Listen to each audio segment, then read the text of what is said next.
저는 며칠 전에 예배를 드리고 예배를 인도하고 집으로 돌아가는 길에 어떤 골목에 방배동이었는데 그 골목을 이렇게 지나가게 되었습니다.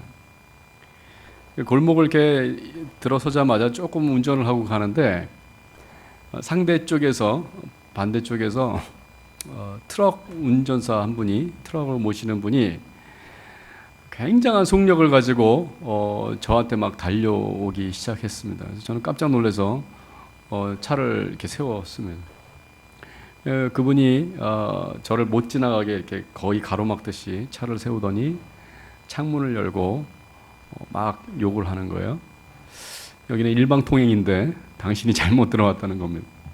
그제서야 제가 뭔가를 잘못했구나 이런 상황을 깨달았습니다. 그런데 자세히 보니까 일방통행이라고 하는 표지판이 없었습니다. 그래서 주변을 둘러보니까 그 트럭 운전사가 출발하던 고기부터 중간까지가 일방통행이었어요.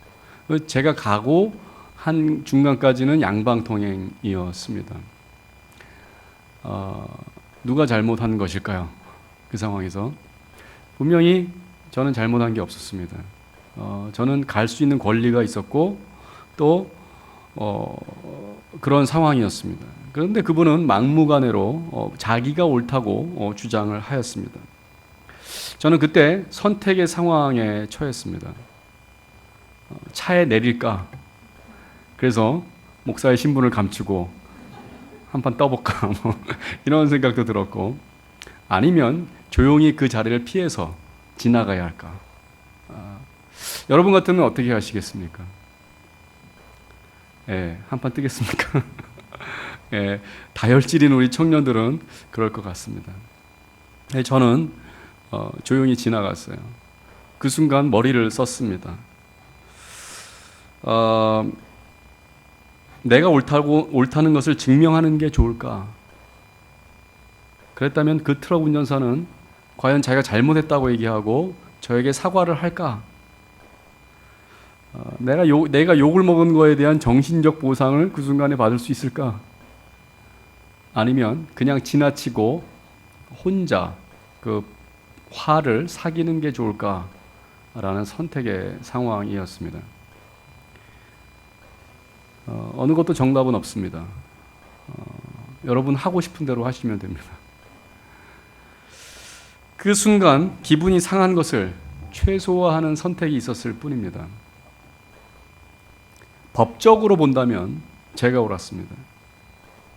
분명히 저는 양방통행을 정당하게 운전하고 있었습니다. 그 트럭 운전사가 착각했을 뿐입니다. 그런데 제가 그분을 자세히 보았습니다. 그 트럭에는 채소가 가득 채워져 있었습니다. 어디론가 배달을 하든지 장사를 하는 분 같았습니다. 한눈에 봐도 하루 벌어서 하루 먹고 사는 분이었습니다. 그런 삶을 힘들게 살아가는 분 앞에 순간 자기가 옳다고 주장하는 그분에게 저는 삶이 주는 무게가 굉장히 무거워 보였습니다. 우리가 살면서 내가 무엇이 옳은지 판단하기 힘들 때가 참 많습니다. 생각해보면 우리 둘 다 옳지 않습니다. 내가 가는 방향이 맞다고 그분에게 주장하는 것도 그렇게 옳아 보이지 않았습니다. 그렇다고 양방통행인데 자기가 옳다고 막 뛰어오는 그분도 그 주장하는 분도 그렇게 옳아 보이지 않았습니다. 삶은 이렇게 애매하고 모호하게 정답이 없다고 느껴질 때가 많습니다. 모두가 옳기도 하고 또 모두가 그르기도 합니다. 우리는 살아가면서 어떤 문제가 생기면 빨리 그 정답을 찾고 싶습니다. 누가 옳은지 판단하고 싶습니다. 그런데 왜냐하면 그 문제를 안고 사는 것 자체가 부담스럽고 괴롭기 때문에 그러합니다. 어떤 병에 걸렸습니다. 빨리 문제를 제거해야 합니다. 병의 원인을 치료하고 또 건강을 회복해야 합니다. 병이 낫는지에 대한 현상에만 우리는 관심을 갖습니다. 누가 병이 들었다고 하면 때로는 무언가 잘못했을 거라고 생각을 하기도 합니다. 또 병이 낫다고 하면 축복을 받았다고 이야기하기도 합니다. 언제부턴가 이 세상에 보이는 현상대로 우리는 서로를 판단하고 정죄하며 살아갑니다. 특히 우리 한국 사람들은 이렇게 애매하고 모호한 상황을 잘 견디지 못하는 것 같습니다. 누가 잘못했는지, 누가 옳은지를 빨리 해결이 안 되면 주민등록증을 까서라도 서열을 정해야 되는 그런 사회가 이 대한민국입니다. 어떤 심리학자는 분노의 감정이 사람을 재촉한다고 이야기합니다. 빨리 생각하고 빨리 행동하게 만듭니다. 하지만 긍정적인 사람은 사람을 진정시킵니다. 뭔가를 빨리 하려고 하는 사람들은 부정적 반응에, 부정적 평가에 민감하게 반응합니다. 스스로에 대한 믿음이 약합니다. 이게 우리 사회의 가장 큰 문제이기도 합니다.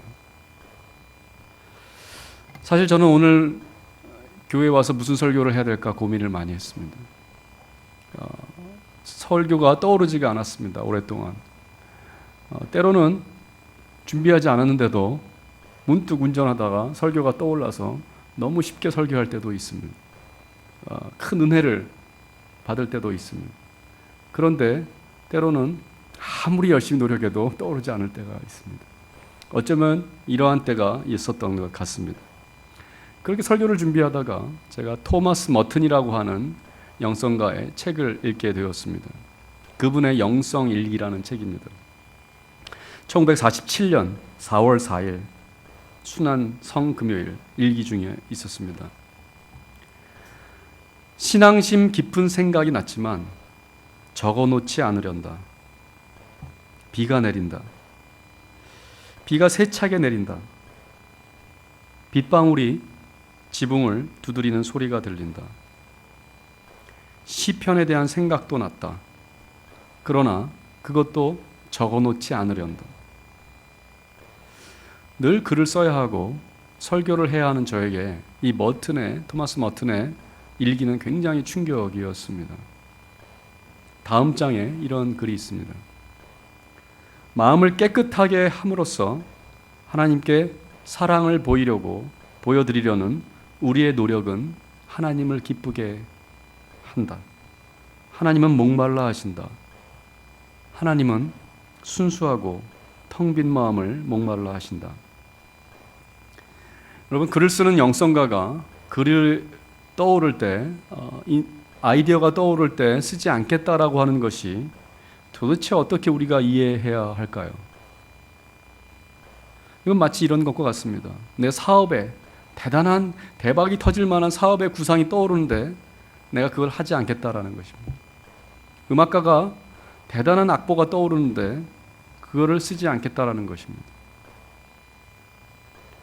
어쩌면 내 삶에 큰 이득이 있을 수 있는 일들조차를 하지 않겠다라는 것입니다. 오히려 텅 빈 마음, 그리스도로 가득 채우고자 하는 그의 마음이 그런 생각을 자제하게 만들었습니다. 가끔 저는 성도들에게 은혜를 끼쳐야 한다는 강박을 갖고 있습니다. 예배설교학 교수가 어디 가서 설교를 했는데 은혜가 하나도 안 되더라, 이런 얘기를 들을까 봐 항상 불안한 마음을 갖고 있습니다. 사실 이건 모든 설교자가 경험하는 공통된 현상입니다. 하지만 하나님의 거룩함과 하나님의 임재는 우리가 그분을 우리의 언어로 전달하기 벅차다라고 하는, 그리고 그러한 기대와 환상을 깨뜨릴 때 하나님을 경험하게 됩니다. 즉흥적이고 즉각적인 반응과 대답을 기대하면 우리는 기독교의 복음에서 흘러나오는 자연스러운 감정을 기다리지 못하는 조급증에 빠지게 됩니다. 기독교는 그 감성은 시도 때도 없이 우리에게 느껴지거나 경험될 수 있는 그러한 것이 아닙니다. 하나님께 감사하고 죄에 대해 탄식하고 고통 가운데 있는 사람들에게 연민의 감정을 갖는 것, 그것은 우리의 삶 속에 자연스럽게 드러나는 것입니다. 환난 가운데서 기쁨을 느끼고 사랑 안에서 진리를 말하는 것처럼 그것은 펼쳐지고 자라기까지 시간을 필요로 합니다. 시간이 흐르면서 진정한 예배는 하나님의 창조로서 세상을 인지하는 예배자의 인격과 성품을 만들어가는 것입니다. 언젠가 어느 집에 전화가 걸려옵니다. 전쟁에 나갔던 아들의 음성이 전화기 상대편에서 들려옵니다. 어머니에게 묻습니다. 내일 집에 들어갑니다. 전쟁에 돌아왔습니다. 그런데 그 아들이 친구가 하나 있다고 어머니에게 말합니다. 어머니, 근데 그 친구는요, 전쟁 중에 다리를 하나 잃었습니다. 그 친구가 갈 곳이 없어서 우리 집에 머물러야겠습니다. 우리 가족과 함께 살았으면 좋겠습니다. 라고 자기 아들이 상대편에서 얘기를 합니다. 그 어머니가 이렇게 얘기했습니다. 일단 와서 얘기하자.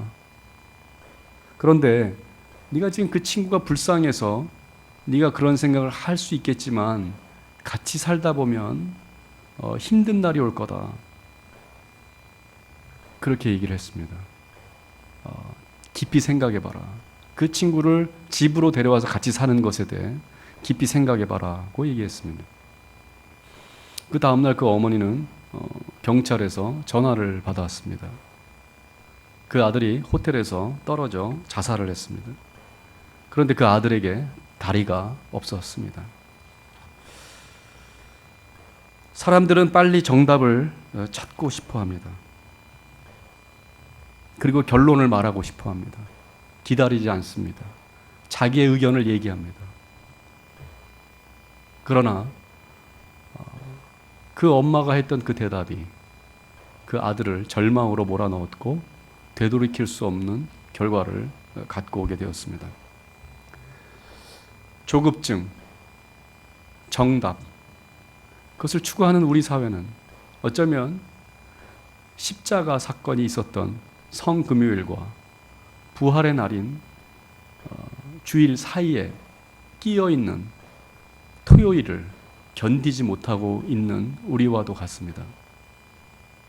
우리는 늘 극단적으로 주님의 고통, 십자가와 우리의 축제가 되는 주님의 부활을 기억하는 그 두 가지만 갖고 살아가고는 것 같습니다.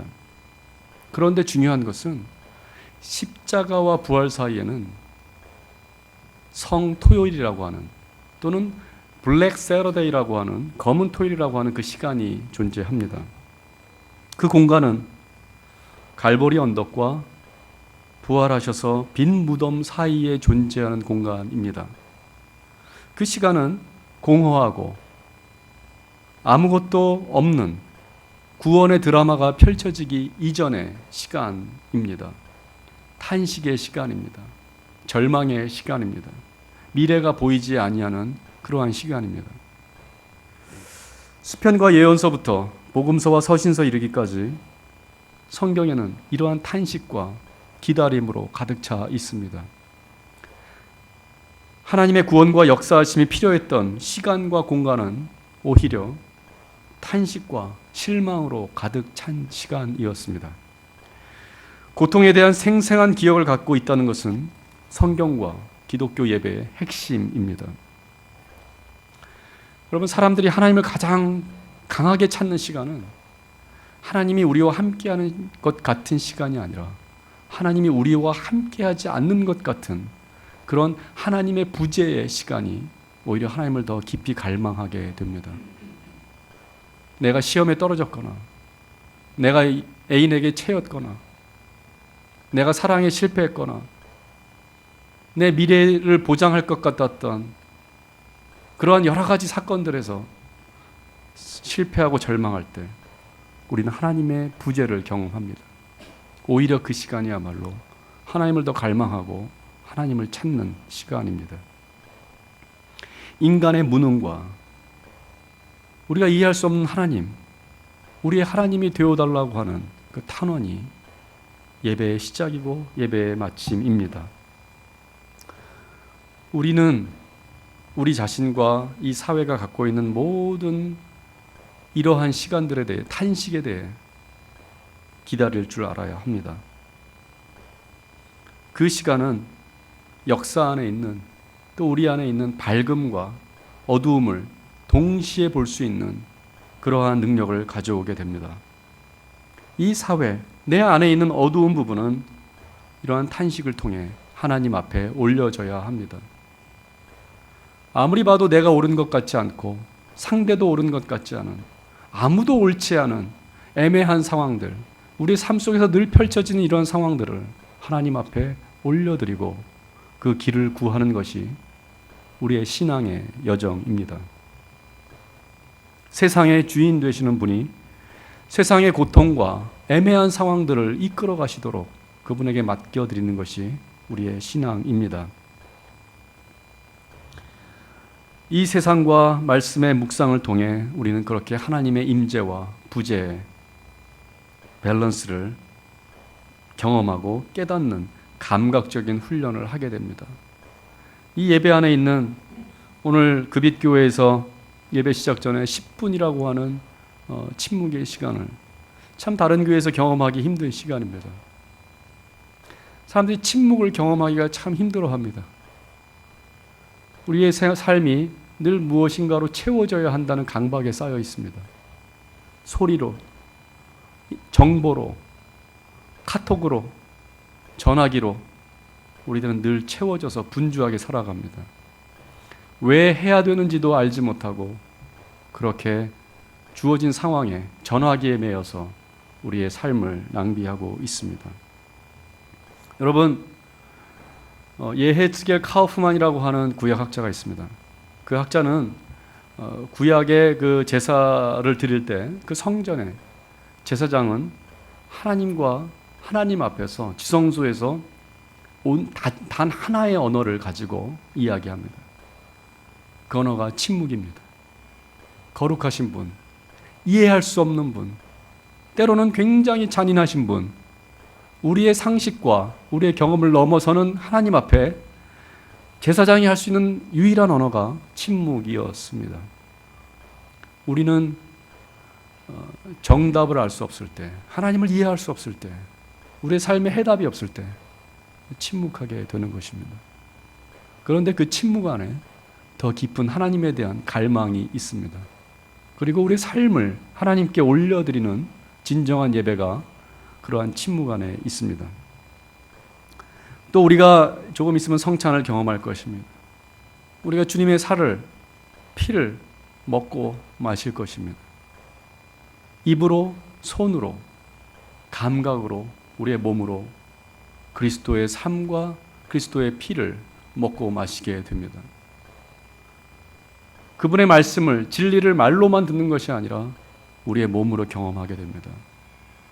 이 떡과 포도주는 우리의 몸에 자양이 되어서 우리의 피와 살이 되어 갑니다.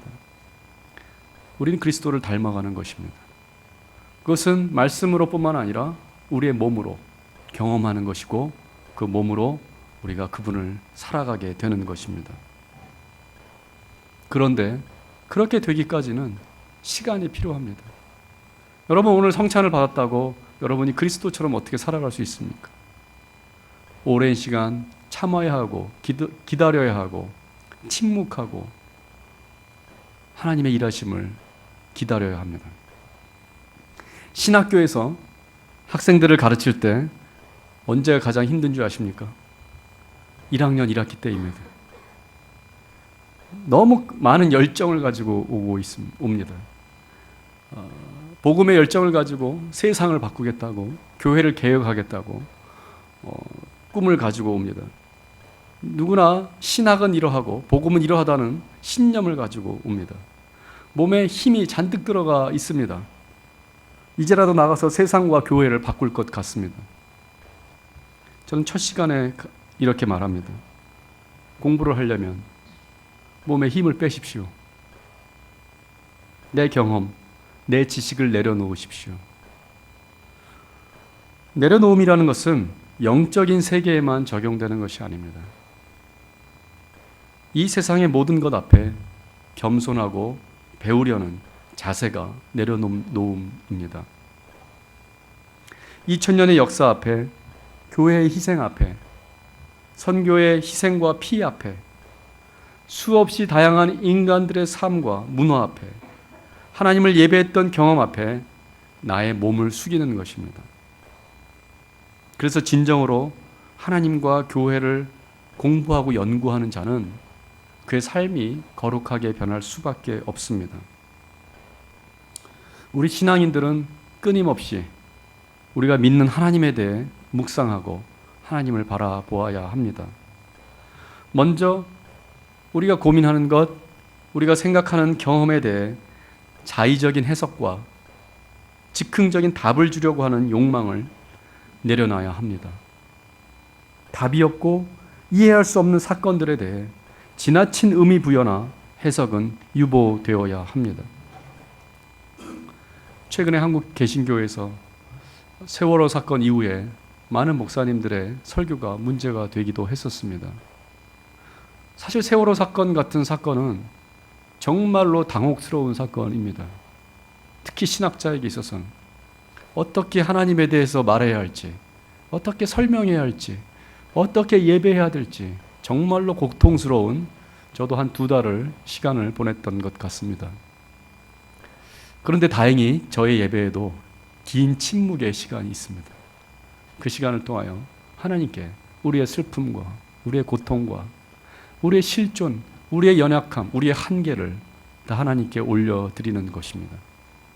그저 그분을 바라보는 것이고 그분의 피와 살을 먹고 마심으로 아직은 희미하지만, 아직은 알 수 없지만, 아직은 이해되지 않지만 어느 날, 그 날에 우리에게 모든 것을 보여주실 그 하나님을 기대하며 바라보며 우리는 이 삶을, 이 슬픔을, 이 세상을, 우리의 실존을 그대로 하나님 앞에 올려드리는 것입니다.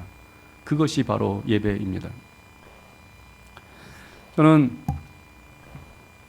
샌프란시스코에서 공부할 때 산호세라고 하는 지역에서 청년들 목회하였습니다. 여러분들 연령대보다 조금 더 어린 것 같습니다. 예. 다들 젊으시기에 보이긴 하지만 그 청년들은 대학생들이었던 것 같습니다. 어느 날 청년 한 친구가 한국에서 온 친구가 갑자기 사라졌어요. 사방으로, 저는 목사였기 때문에 사방으로 그 친구를 찾으러 다녔습니다. 아무 데서도 찾을 수가 없었어요. 다행히 경찰에 연락이 되었습니다. 그 친구가 술을 지나치게 과음하고 운전을 하다가 경찰에게 딱 걸렸습니다. 그래서 그 자리에서 수갑을 차고 경찰에 연행이 되었습니다. DUI라고 합니다. Drunken Driving. 심하게 마시면 집에 가는 시간도 주지 않습니다. 그냥 그대로 철장, 제일에 가게 됩니다. 그렇게 열심히 그 청년을 찾았는데 한국에서 아버지가 왔습니다. 비행기를 타고 날라와서 저하고 같이 온 사방 군데를 그 아들을 찾으러 다녔습니다.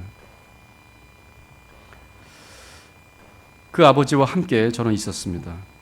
그 아버지는 아들을 만나고 그 감옥에서, 감방에서 아들을 만나고 한마디도 하지 않고 또 그 운전을 왜 술을 먹었는지에 대해서 한마디도 하지 않은 아버지였습니다. 그리고 아들을 보며 이렇게 이야기합니다. 우리 아들이 효자입니다. 아들 덕분에 저는 산호세가 어떻게 생겼는지를 이번에 자세하게 알게 되었습니다. 산호세 지리를 샅샅이 지도를 보면서 공부하게 되었습니다. 이 아들이 이렇게 효자입니다. 그 순간 제 목회자인 저에게 눈물이 핑 돌았어요.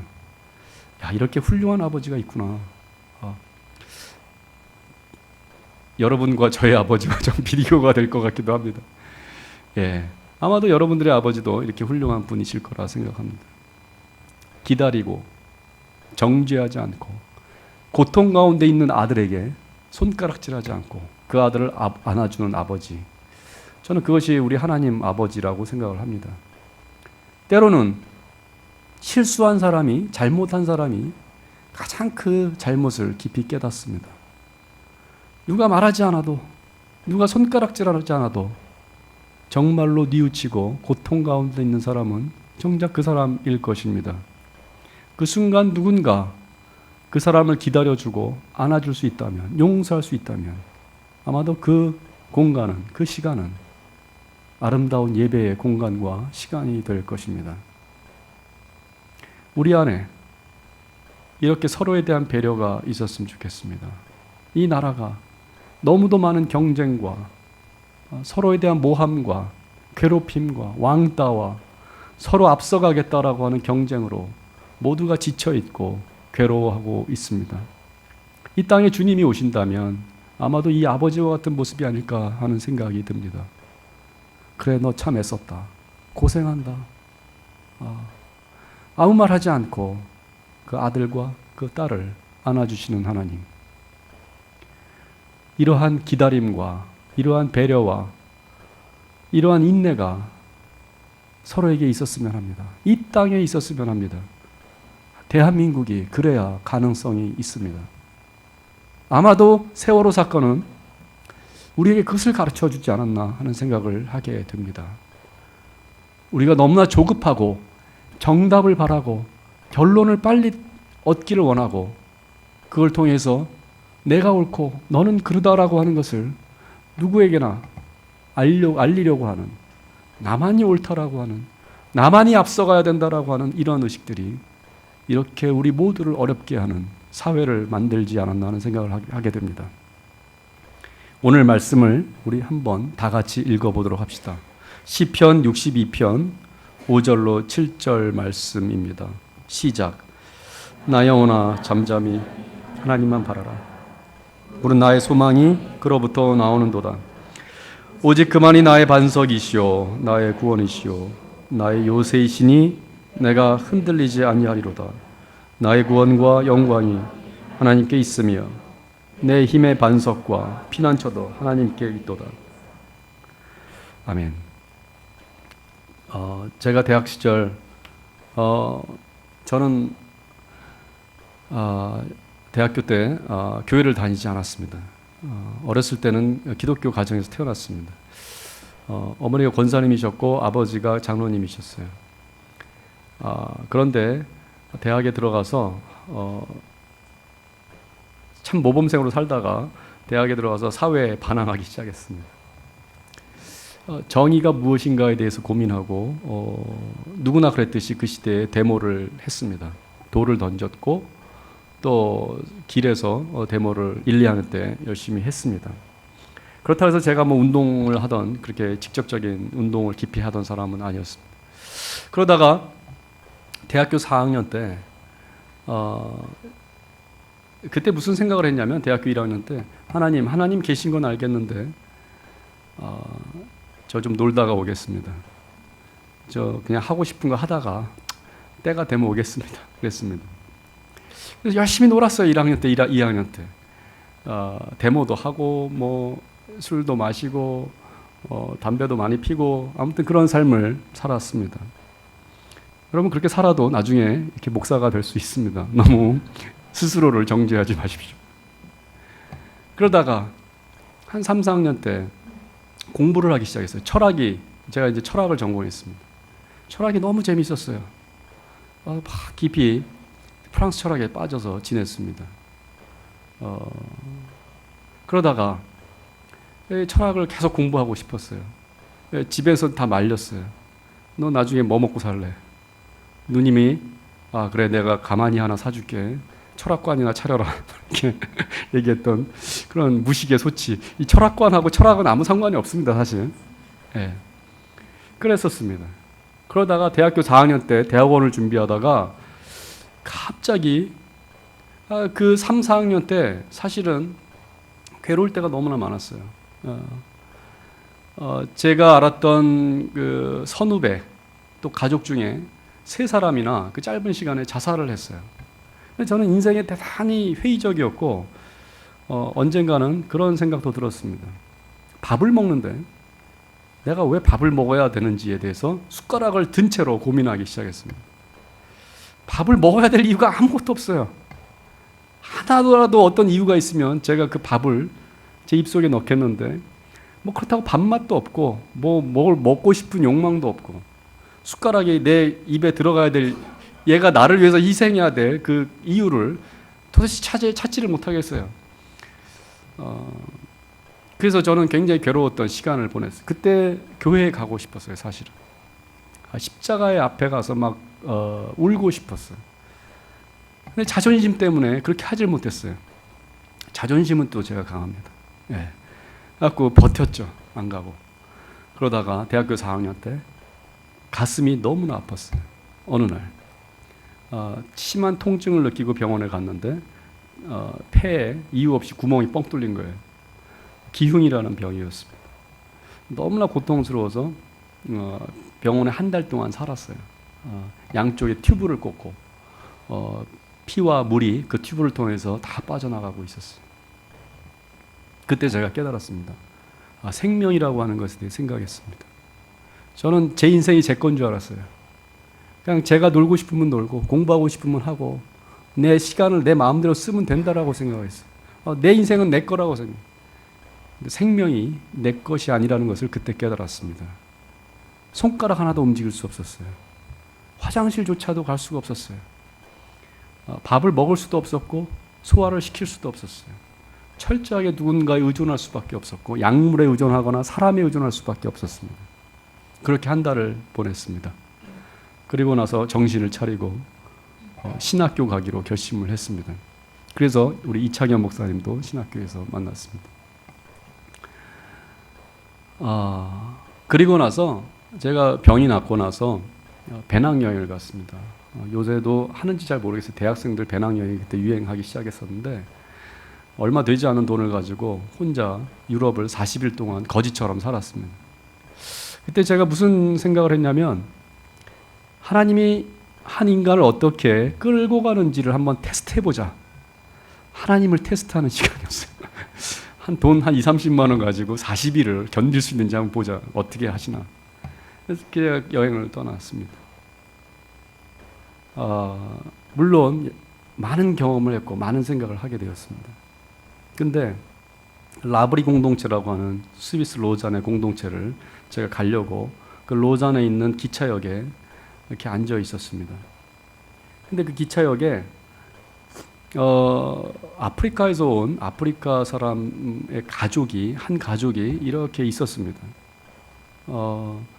엄마와 2 자녀와 또 아버지가 이 젊은 부부였습니다. 아주 어린 아이들이 옆에서 열심히 뛰어놀고 그 역에서 기차역에서 조그마하고 소박한 기차역이었는데 막 뛰놀고 있었어요. 근데 아버지는 성경책을 이렇게 읽고 있었어요. 제가 그 모습을 보면서 무슨 생각을 했냐면 굉장한 성령의 감동을 받았습니다. 저 사람 분명히 하나님의 사람일 거야. 저 성경을 읽는데 범상치 않아 보였어요. 아프리카에 교회를 세우고 뭔가 일을 할 거라는 기대감을 그 짧은 순간에 그 가족을 보면서 갖게 되었습니다. 여러분, 성령님은 인간의 안에서 역사하세요. 한 사람 한 사람 안에서 그 가능성을 가지고 역사하세요. 그런데 기다리세요. 그것이 무르익고 열매가 맺힐 때까지, 써먹을 때까지, 하나님의 나라가 이루어질 때까지. 그래서 하나님 나라의 비유는 다 그런 비유예요. 겨자씨 비유, 예? 다 뭐 진주 비유, 조그맣고 안 보이는 것들 통해서 하나님의 나라를 가르쳐 주세요. 지금은 비록 희미하고 너무 작지만, 초라하고 소박하지만 여러분 안에 심겨진 하나의 복음의 씨앗이 여러분의 미래에 대한 비전은 여러분의 미래에 어떻게 열매를 맺힐지 우리는 알 수 없습니다. 그런데 성령님을 의지하면 그분이 그 일들을 이루어 가십니다. 잘하는 데까지 시간이 필요합니다. 때로 인내해야 하고 고통을 겪어야 합니다. 아픔을 겪어야 하고 성숙해야 합니다. 그리고 나서 여러분에게 주어진 삶의 몫이, 영혼의 몫이 주어질 때 우리는 최선을 다해야 합니다. 그분을 바라볼 때, 나의 영혼이 그분을 바라볼 때 우리의 소망이 그분에게서 나오는 것입니다. 우리의 구원, 우리의 모든 영광은 하나님께 있습니다. 그분을 의지하십시오. 그분에게 맡기십시오. 성령님께서 여러분 안에서 역사하시고 이 교회를 통해서 역사하실 것입니다. 기다리십시오. 정답을 빨리 구하지 마십시오. 참고 기다리고 현재 상황에 최선을 다하십시오. 그러면 하나님이 이루어 가실 것입니다. 기도하겠습니다. 하나님, 우리는 너무나 조급하고 너무나 성숙하지 못합니다. 그래서 우리 스스로 뭔가 빨리 결론을 내리려 하고 정답을 찾고자 합니다. 인내하지 못합니다. 하나님, 우리 안에 있는 고통과 실망과 절망에 대해서 그때그때 반응하고 체념합니다. 하나님, 하지만 하나님의 구원을 묵묵히 바라볼 수 있는, 우리의 고통을 바라볼 수 있는 그 신앙의 안목을 우리에게 허락하여 주옵소서. 자라서 싹이 트고 맺히고 열매가 맺히고 그것이 이 세상을 풍요롭게 할 때까지 우리가 서로를 기다려줄 수 있는 그러한 인내와 긍휼과 사랑이 우리 안에 이 땅에 있게 하여 주옵소서. 예수님 이름으로 기도합니다. 아멘.